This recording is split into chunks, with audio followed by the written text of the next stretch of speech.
Bueno, voy a explicar un poquito calorimetría. La calorimetría es una técnica experimental. Se utiliza para hacer mediciones de calor en reacciones químicas o en lo que sea. Y como técnica experimental es interesante tener una idea de cómo se hacen los cálculos. Lo primero que tenemos que trabajar es con el calorímetro. Acá me hice todo el dibujo. Calorímetros hay muchos diseños y cada tipo que vende un calorímetro tiene un diseño distinto, así que no hay que preocuparse. Las paredes rayadas y la tapa rayada es porque se supone que es adiabático. O sea, no entra ni sale calor de afuera hacia adentro ni adentro hacia afuera. Generalmente un calorímetro tiene un agitador, esto que le puse uno acá, de hierro para poder subir y bajar, un termómetro a través de un orificio, tiene un vaso, generalmente a veces no lo tiene, se llena con agua, crece hasta un cierto nivel, siempre igual. Entonces, cuando hay una reacción química y libera calor, el calor lo absorbe todo el material que tiene calorímetro, desde las paredes, el aire, el agua, el agitador, el material de vidrio con que está hecho el termómetro, el agua, el vaso, todo absorbe calor. Lo que pasa es que es muy difícil medir cuánto absorbe. Entonces lo que se hace es lo siguiente. Primero vamos a definir qué es el calor específico. El calor específico a presión constante, esto es a presión constante. Es un calorímetro a presión constante. Entra la presión, es normal. Entonces es 1 sobre la masa, calor dividido cambio de temperatura. O sea, ¿cuánto calor para que aumente 1 gramo, 1 grado la temperatura, 1 grado Celsius? Este es el calor específico. Si yo paso multiplicando la masa, masa por calor específico, o sea, esto es por cada gramo, multiplicado por la gramo me da el total. ¿Sí? Si esto es para cuánto calor necesito para que aumente 1 gramo, 1 grado, cuando lo multiplico por la masa total, esto me va a dar cuánto necesito para que todo el sistema con toda esta masa aumente 1 grado la temperatura. Por eso que la capacidad, esto se llama capacidad calorífica, es una propiedad extensiva, porque cuanto más masa, más vale el C. ¿Sí? Eso es lo que me interesa, y el calorímetro trabaja con esta C. Entonces pasa lo siguiente. Lo que se hace en un buen calorímetro generalmente tiene un sistema de calentamiento como esto que está acá, que yo dibujé, que es rojo, que es una, una resistencia eléctrica. ¿Sí? Haciendo una circulación de corriente, yo, sabiendo la corriente que entrego, puedo averiguar el calor que le estoy entregando. ¿Sí? La potencia es I cuadrado por R, la ley de Joule. Potencia es calor por unidad de tiempo. Entonces yo paso multiplicando. I cuadrado por R por T, o sea, midiendo la intensidad, la resistencia y el tiempo, ¿sí? Se puede saber el calor que se le entregó. Entonces yo sé cuánto calor le entrego Q, la resistencia eléctrica entrega una cantidad de calor Q, el sistema tiene una temperatura inicial y pasa a una temperatura final. Entonces, lo que voy a decir es lo siguiente. El calor que le liberé yo, que el Q rojo acá, que el calor eléctrico que yo le tiro adentro, tiene que ser igual al calor que absorbe, más el calor que absorbe todo el calorímetro, tiene que dar 0. Ahora vamos a mirar qué es este calor del calorímetro. En el calorímetro absorbe calor, el calor del calorímetro es lo que absorbe todo. Yo le puse 1 al agitador, le puse 2 al termómetro, 3 al agua, 4 al recipiente, hay más cosas, ¿sí? Pero para simplificar, solamente esto. Entonces tenemos la masa 1 por la capacidad calorífica, calor específico, ¿sí? O sea, la masa del material este que está acá, el agitador, por el calor específico del material del agitador, por el delta T, ¿sí? Porque acá lo vemos, Q es C por M por delta T. Entonces la masa del agitador por la capacidad calorífica del agitador por la temperatura final que adquiere esto después que le entregué el calor Q, menos la inicial que tenía todo el sistema hasta la temperatura inicial T0. T0 es para todo igual y T final también, porque todos están en equilibrio térmico, alcanzan el equilibrio térmico.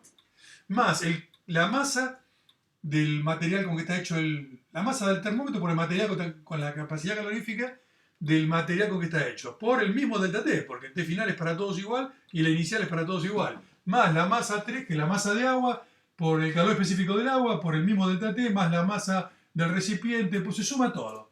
Bueno, como todos los términos tienen el mismo delta T, que T final menos T inicial, lo saco factor común afuera, y me queda la masa 1 por C1, la masa 2 por C2. Cada material que tengo adentro agarro su masa por su calor específico. Y eso es lo que yo le llamo constante de calorímetro. Lo que pasa es que es muy difícil medir la masa del agitador, la masa de vidrio, la masa del mercurio que tiene adentro, la masa de agua, la masa de aire. Como es muy difícil, se le pone K. Entonces la fórmula queda K por delta T. Entonces acá, este calor que absorbe el calorímetro, ¿sí? El calor que yo le cedí, Q, eléctrico, más el calor del calorímetro es la constante K, que no sé, por el delta T. El delta T se mide, porque temperatura inicial y final es muy fácil de medir. Y el calor este yo lo sé, porque se lo entregué eléctricamente. Con esto yo sé el calor que entregué. Sabiendo la intensidad, la resistencia y el tiempo que calenté, yo sé el calor que le tiré. Las temperaturas las mido, entonces puedo despejar la constante calorímetro. ¿Y la constante calorímetro qué es? La constante calorímetro es la capacidad calorífica. Porque si miramos, ¿qué estamos sumando? Masa por calor específico. Si yo multiplico masa por el calor específico, que es joule por gramo por grado, se van los gramos y me queda joule por grado. O sea, ¿qué sería la K del calorímetro? ¿Cuánto joule necesito para que aumente 1 grado? Eso es lo que me dice el calorímetro. Todo esto, todo absorbe calor. El agitador, el vaso, el agua, todo. Bueno, la pregunta es, ¿cuánto calor necesito? Esta K es ¿cuánto calor necesito? ¿Cuánto joule para que aumente 1 grado? Todo, no me interesa las masas de cada parte. Entonces, haciendo este experimento eléctrico inicial, yo tengo la constante calorímetro, y cuando hago otro experimento y pongo una reacción química acá adentro que libera calor, ahora no el eléctrico, ¿sí? Pongo una reacción química acá adentro y libera una cantidad de calor Q, como yo conozco la constante calorímetro, simplemente midiendo las dos temperaturas, yo puedo sacar el calor de la reacción. Ese es el objetivo del calorímetro. ¿Sí? Primer cosa, entender bien qué es el calorímetro. ¿Qué es la constante calorímetro? La capacidad calorífica total. Eso es la primera parte importante. Ahora vamos a hacer dos problemas como ejemplo, a continuación.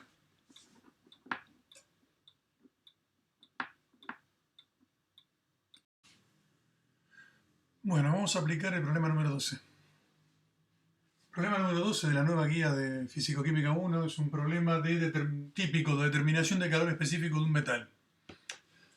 Se toma un calorímetro, lo hice simple, no puse agitador, nada, está todo el agitador, el termómetro. Pongo el vasito nada más y ahí se le pone 100 gramos de agua.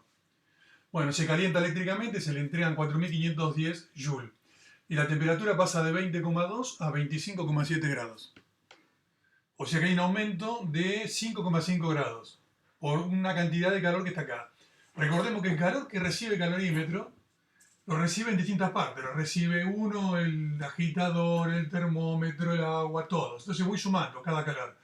La masa de uno por el calor específico de uno por el delta T. Delta T para todos iguales, este delta T que está acá. Masa 2, o sea, por ejemplo, el termómetro, capacidad calorífica del termómetro por delta T, masa 3 por C3. Saco factor común delta T y me queda cada masa multiplicada por cada calor específico. O sea, la sumatoria de cada masa por cada calor específico. Todo esto es la constante calorímetro. Entonces yo despejo la constante calorímetro, es Q dividido delta T. Entonces Q que entregué es 4.510 joules, lo divido por 5,5 grados y me da 820 joules por grado. Ese 820 me está diciendo que todo este calorímetro necesita 820 joules para que aumente 1 grado. Por cada grado necesita esa cantidad de joules. Es interesante eso, siempre que el calorímetro sea el mismo. Si yo cambio calorímetro, por más que yo compre calorímetros en serie, compro 5 iguales, el mismo modelo, la misma marca, no van a tener la misma constante. Por eso la constante se determina una vez para siempre. Después se la usa.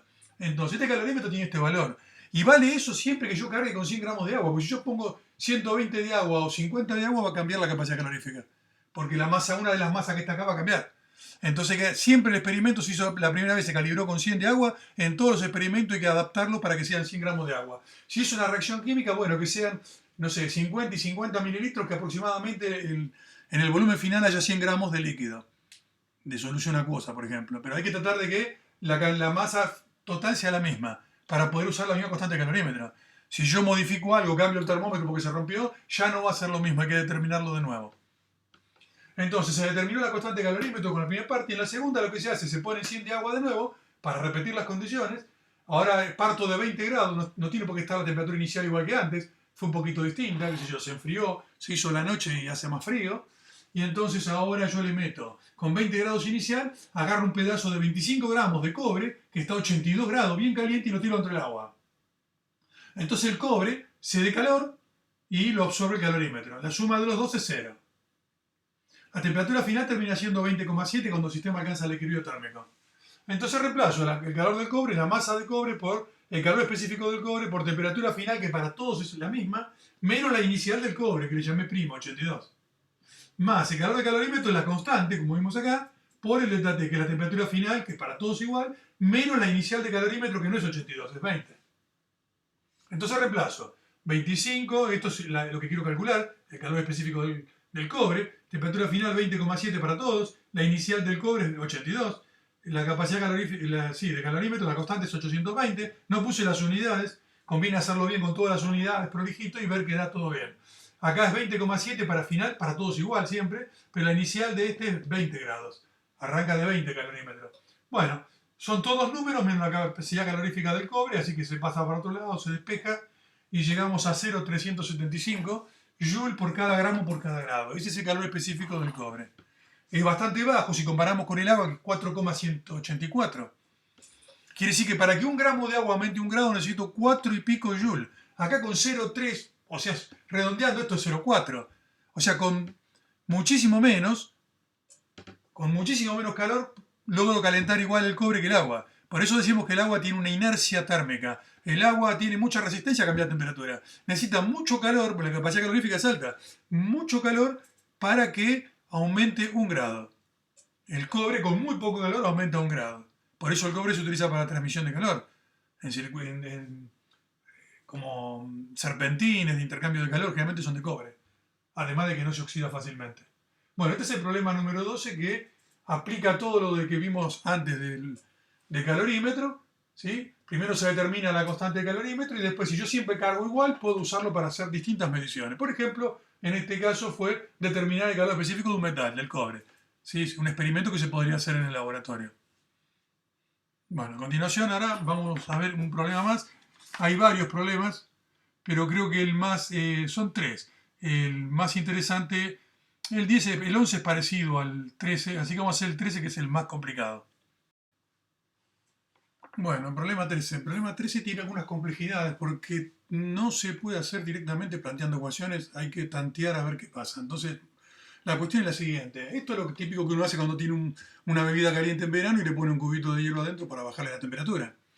Entonces lo que pasa es que generalmente cuando uno pone un cubito dentro de un vaso, el líquido se enfría, pero como está en medio ambiente, no es adiabático, el vaso está en contacto con la atmósfera, con el aire, ¿qué pasa? Si lo dejo mucho tiempo, tanto el hielo se vuelve líquido, funde, ¿sí? El agua se enfría, el hielo se calienta, se funde, tenemos agua fría, pero después de un cierto tiempo todo, el conjunto, el vaso, el agua, todo, está a la temperatura ambiente. Si yo estoy en la vereda tomando un líquido, un jugo, y lo dejo mucho tiempo, y hace 35 grados, va a estar a 35 grados, porque todo alcanza el equilibrio térmico. Acá no, porque esto se supone que el experimento es lo mismo, pero lo hacemos en un recipiente aislado adiabáticamente, como si fuera un termo.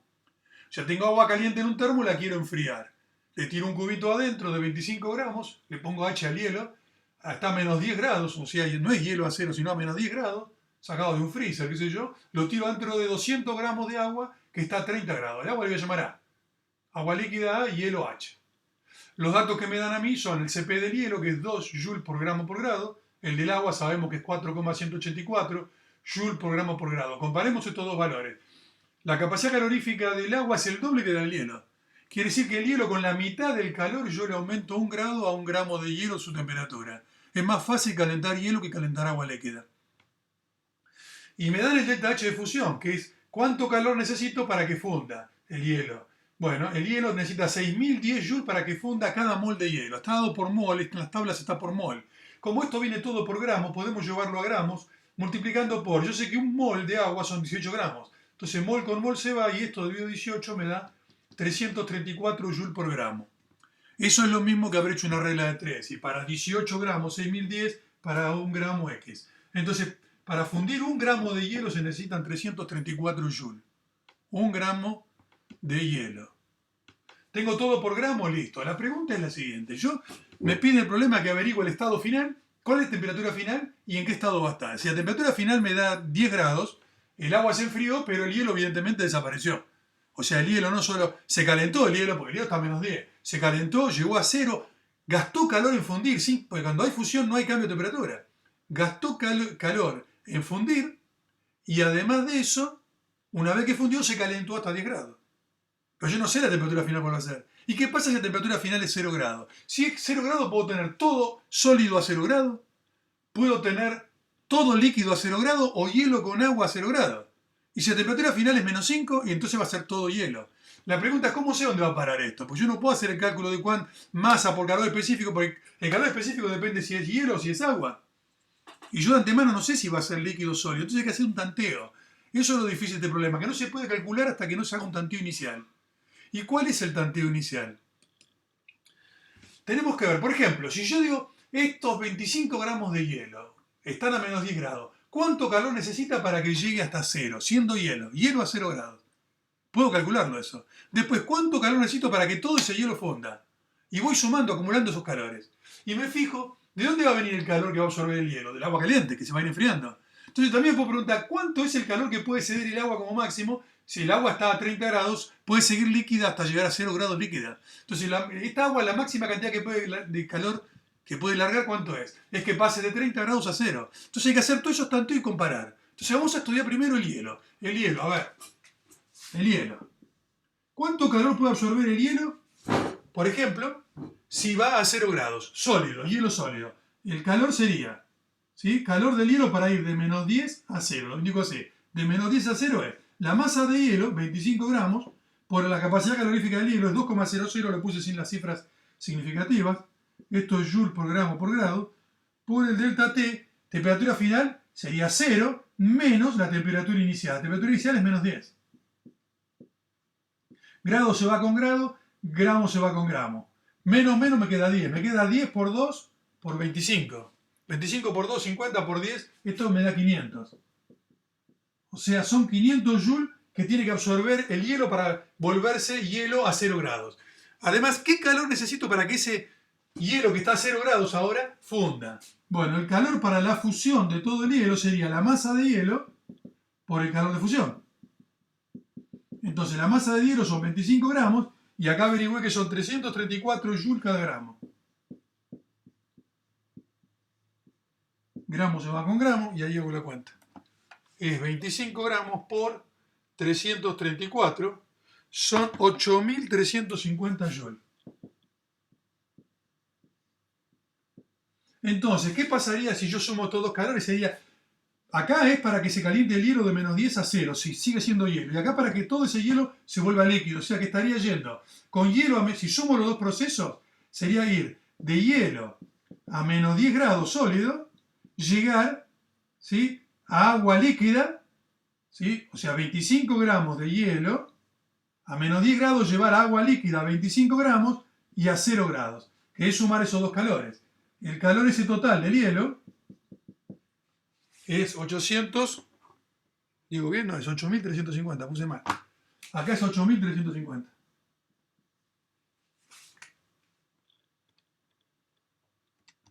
Y eso da 8.850. O sea, ¿qué tanteé hasta acá? Tanteé que el hielo, para volverse líquido a 0 grados, todo el hielo, calentarse y volverse líquido, o sea, calentarse y después fundir, necesita 8.850. ¿De dónde viene ese calor? Del agua que se va a ir enfriando. Entonces vamos a ver cuánto, porque si el agua no alcanza a dar ese calor, el hielo va a quedar en una parte sin fundir. Ahí está el problema. Entonces vamos a calcular cuánto calor cede el agua si pasa de 30 a 0. A ver si alcanza para que reciba el hielo el calor necesario para fundir. O sea, vamos a ver si funde o no funde, en cuál es el estado final. Entonces, para el agua, el calor del agua va a ser la masa de agua por calor específico del agua por delta T. La masa de agua son 200 gramos. El C del agua es 4,184. Y la temperatura final, yo quiero que llegue a 0 el agua, estando líquida. Entonces, temperatura final 0, menos la inicial que es 30 grados. Grado con grado, gramo con gramo. Esto me da joule. Entonces tengo que multiplicar 200 por 4,184 por 30. Menos 30. Porque acá 0 menos 30 es menos 30. Da negativo. Lógico, tiene que perder calor. Por eso da negativo. Da 25.104.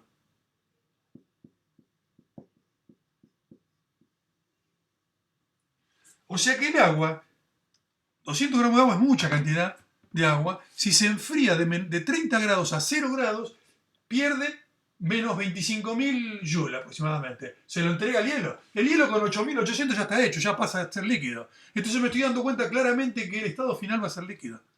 Porque el calor que cede el agua, que puede ceder el agua, es mucho más que lo que necesita absorber el hielo. Entonces ahora sí, ya estoy a punto de empezar el problema. Recién empieza el problema ahora. Tenemos anotados todos estos datos. Bueno, entonces ahora ya sé que el estado final va a ser, una de las respuestas está, va a ser todo líquido, todo agua líquida, no va a haber más hielo. Ahora una vez que es todo líquido, bueno, hago las cuentas del calor para ver la temperatura final cuál va a ser. Entonces borro y hacemos el planteo final. Todo un tanteo para saber cuál es el estado final. Eso es lo difícil, lo que no se puede explicar escribiendo fácilmente. Y hay que tener bien claro eso. Entonces, como sé que el estado final va a ser líquido, yo sé que todos los calores suman cero. Entonces, el calor del hielo es la masa de hielo por el C del hielo por la temperatura final del hielo. Cuando el hielo se calienta va de menos 10 a 0, 0 menos 10, lo que pusimos hoy, ¿sí? Más la masa de hielo por el delta H de fusión del hielo, esto es para que funda el hielo, más la masa de hielo por el calor específico del agua por la temperatura final menos 0. ¿Qué es esto? A ver. Acá tengo, esto es todo el hielo fundido a 0 grados, pero después el hielo se calienta para llegar a una temperatura final. ¿Desde dónde? Desde 0, porque tengo todo el hielo a 0, se calienta de 0 a la temperatura final, T. La masa de hielo es la misma, porque son, ¿cuánto eran? 25 gramos, 25 gramos, son 25 gramos, le llamo masa de hielo para saber que eran 25 gramos, pero ya está líquido. Por lo tanto, multiplicado por la capacidad calorífica del agua líquida. Porque le puse masa de hielo, pero en realidad es de hielo fundido, ya es agua líquida. Es masa de líquida agua por capacidad calorífica del agua. Y hay que sumarle a esto más, todavía me falta un término más el calor que pierde el agua que se enfría, que es la masa de agua inicial, que es 200 gramos, por el Cp del agua, por la temperatura final del agua, menos la inicial que es 30. Todo eso tiene que sumar 0. Y son todos datos. Las masas son todos datos, las capacidades caloríficas son datos, el delta H es datos, todo datos, la única incógnita es T. El problema es despejar T. El problema es despejar T. Entonces, bueno, si pongo todas las cuentas, esta cuenta que está acá, todo esto si la vuelvo a hacer, es lo que hice recién. Es el calor para calentar el hielo más el calor para fundir el hielo. Y eso ya lo borré. Encima no lo tengo anotado. Bueno, a ver, ¿cómo? Pongo todo de nuevo. Pongo los números, ¿eh? Sin las unidades, los números. Esto eran 25 gramos por 2, por menos más, por 10, más acá es 25 por 3, 34, más acá es 25 por 4,184 por T menos 0 T, y esto es más 200 por 4,184, es agua líquida, T menos 30. Todo eso suma 0. Todo eso suma 0. Entonces, hay que hacer cuentas. ¿Sí? Esta es la cuenta que hicimos antes. La voy a hacer de nuevo, era 8.850, creo, pero bueno, no me acuerdo. A ver. Vamos a hacer esta cuenta, a ver qué va dando. Esto daba 500. Esto era 25 por 334 más 500. Sí, 8.800. Esto es 8.850. Acá tengo 25 por 4,184 es 104,6 por T. Acá hago todos estos dos números multiplicados por T. O sea, 200 por 4,184 es 830. Esto es 836,8 por T, pero también multiplica acá atrás por 30. Y con signo negativo va a quedar más por menos, menos. Y da 25.104, lo que habíamos calculado hoy. Entonces, estos dos términos tienen T, los sumo. 836,8 más 104,6. Estos dos sumados me dan 941,4 T. Esto pasa sumando al otro lado y esto pasa restando. Simplemente despejo T.